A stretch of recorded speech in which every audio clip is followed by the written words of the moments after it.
தேமுதிகவில் விசுவாசமானவர்களுக்கு மதிப்பில்லை என்றும், கேப்டன் எதிர்த்த திமுகவுடன் கூட்டணி அமைத்ததை ஏற்க முடியாது என்றும் தேமுதிகவிலிருந்து விலகிய நடிகர் மீசை ராஜேந்திரன் தனது மனக்குமுறலை வெளிப்படுத்தியுள்ளார். கூடுதல் விவரங்களை செய்தியாளர் முனாஃப் வழங்க கேட்கலாம். முனாஃப், வணக்கம். விவரங்களை பதிவு பண்ணலாம்.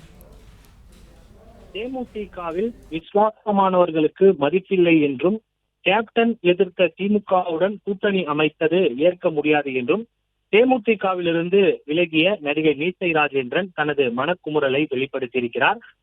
குறிப்பாக தேமுதிகவில் முக்கிய நிர்வாகிகளில் ஒருவராகவும் விஜயகாந்தின் தீவிர ஆதரவாளருமாக இருந்த நடிகர் மீசை ராஜேந்திரன் அக்கட்சியில் இருந்து விலகுவதாக அறிவித்திருந்தார்.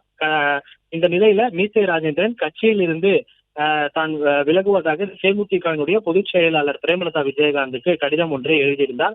கட்சியிலிருந்து தன்னை விடுவிக்குமாறு அந்த கடிதத்தில் கோரிக்கை விட்டிருக்கிறார். கேப்டன் மன்றத்தில் 31 ஆண்டுகளாகவும் தேமுதிகவில் 21 ஆண்டுகளாகவும் உழைத்திருப்பதாகவும் மீசை ராஜேந்திரன் அந்த கோரிக்கையில் தெரிவித்திருந்தார். அதே போல மறைந்த தேமுதிக நிறுவனர் கேப்டன் விஜயகாந்த் திமுகவை கடுமையாக எதிர்த்தவர். அவர்களுடன் தற்போது கூட்டணி வைத்திருப்பது ஒரு காரணம், நான் விலகுவதற்கு ஒரு காரணம் என அவர் தெரிவித்திருந்தார். அதே போல தேமுதிகவிற்கு ஒதுக்கிய 10 இடங்களில் தனக்கு திருநெல்வேலி மாவட்டம் என்றும் தனக்கான அந்த சீட்டு ஒதுக்கவில்லை எனவும் குறிப்பிட்டிருந்தார். மேலும் 10 தொகுதிகளில் பல்வேறு, அதாவது தேவர், இஸ்லாமியர்கள், கிறிஸ்துவர்களுக்கு வாய்ப்பு மறுக்கப்பட்டுள்ளது. அரசியல் அமைப்பில் இதையெல்லாம் அவசியமானது, ஆனால் இதை செய்ய தேமுதிக பொதுச் செயலாளர் பிரேமலதா விஜயகாந்த் தவறிவிட்டார் என்று குறிப்பிட்டிருக்கிறார். இப்போதுள்ள தேமுதிக நிர்வாகம் விசுவாசத்திற்கு வேலை இல்லை எனவும் அவர் குறிப்பிட்டிருக்கிறார். தேமுதிகவில் விசுவாசமானவர்களுக்கு மதிப்பில்லை என்றும், கேப்டன் எதிர்த்த திமுகவுடன் கூட்டணி அமைத்தது ஏற்க முடியாது என்றும் தேமுதிகவில் இருந்து விலகிய நடிகை மீசை ராஜேந்திரன் தெரிவித்திருந்தார். விஜயகாந்தின் கொள்கைக்கு எதிராக பிரேமலதா செயல்படுவதாகவும் விமர்சித்திருந்தார். அதே போல பிரேமலதா மீது அடுக்கடுக்கான விமர்சனங்களும் தொடர்ந்து மீசை ராஜேந்திரன் வைத்திருக்கிறார். தேமுதிகவின் செய்தி தொடர்பாளராக நடிகர் மீசை ராஜேந்திரன் இருந்திருக்கிறார். கட்சியின் அனைத்து பொறுப்புகளிலும் விலகுவதாக அறிவித்திருக்கிறார். தேமுதிக நிறுவனர் விஜயகாந்த் எந்த காலத்திலும் திமுகவை ஆதரித்ததில்லை.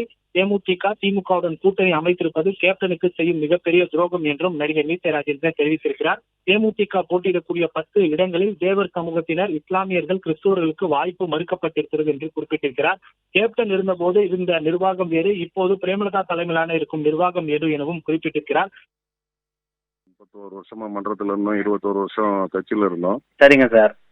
அது அந்த விசுவாசத்துக்கு ஒரு இது இல்லை. ஏன்னா பாத்தீங்கன்னா பொறுப்பு இருப்பெல்லாம் வேற இடங்கள் போனதுனால நம்ம கேப்டன் குடும்பத்தையும் தப்பா பேச மாட்டோம். சரிங்க சார். சரி, அதனால மனம் ஒப்புக்கல, அதனால நான் வெளியே வந்துட்டேன். சரி சார். இல்ல, இது வேற என்ன காரணம் சார்? ஏதாவது எலெக்ஷன்ல சீட்டு கொடுக்கலன்ற ஏதாவது காரணமா? காரணம் இல்ல அது நம்ம 10 சீட்ல அவங்க எவ்வளவு கொடுக்க முடியும்? அதெல்லாம் கொடுக்க முடியாதுல்ல. அவங்க அந்த பக்கம் விருதுநகருக்கு அந்த பக்கமே வாங்கலையா, சீட்டு வாங்கலையா? எனக்கு நேட்டிவ் திருநெல்வேலி.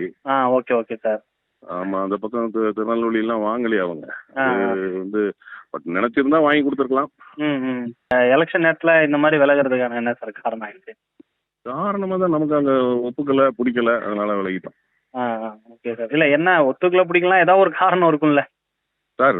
காரணம் அதுதான் சார். நீங்க நிர்வாகம் எல்லாம் மாறினதுனால அது நமக்கு ஒத்துக்கல, பிடிக்கல, அவ்வளவுதான். திமுக கூட்டணியில அலைன்ஸ் வச்சனாலயா சார்? இல்ல, அதுவும் ஒரு காரணம் எடுத்துக்கலாம். ஏன்னா நம்ம தலைவர் பயங்கரமா திமுக எதிர்த்தாரு, அதுவும் ஒரு காரணமா வச்சுக்கலாம். Okay sir. இந்த கேண்டிடேட் இதுல எலெக்டட்ல பாத்தீங்கன்னா 7 பேர் ஒரே கம்யூனிட்டியை சேர்ந்தவங்க. அதுல ஏதாவது உங்களுக்கு ஏதாவது கம்யூனிட்டி? ஆமா சார், நீங்க அதுல பாத்தீங்கன்னா சார், கம்யூனிட்டியில பாத்தீங்கன்னா நீங்க தேவர் கம்யூனிட்டிக்கு கொடுக்கல. Okay sir.